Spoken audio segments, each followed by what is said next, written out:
We got to figure out how to be good with what we've got at the time, and then we're like incrementally adding. We can't just be like, oh, I'm just going to get my bat speed up to 100. Well, like if you never learned how to barrel the ball or get on time, like doesn't freaking matter how fast your bat moves.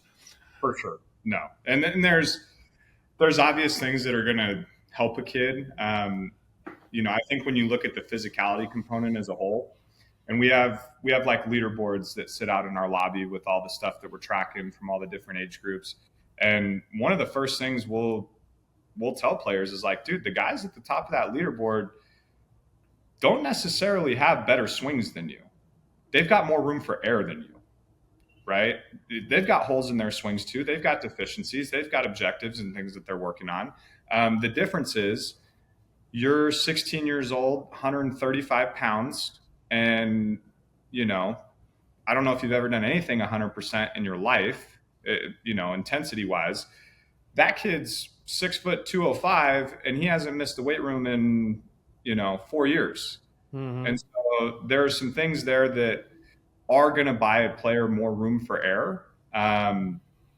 Obviously you have to do the best with what you have and where your game's at the moment. You got to learn how to compete with that. But I think a big component of what we are trying to do, especially since we have the sports performance side of it here at Futures, is what can we do to put you in the best position to have more margin for error? Like that is a big component, right?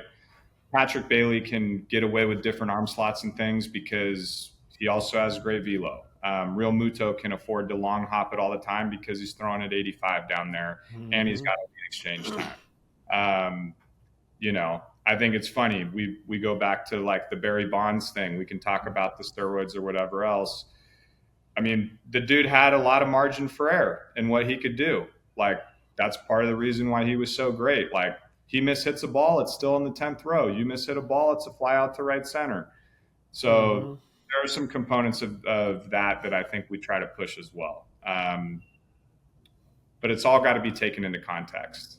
We can talk about bat speed, we can talk about throwing velo. There's not a single metric or data point that we would look at without the context of 3, 4, 5 additional ones. Like you got to be looking at the whole picture. If you enjoyed that, be sure to like and subscribe.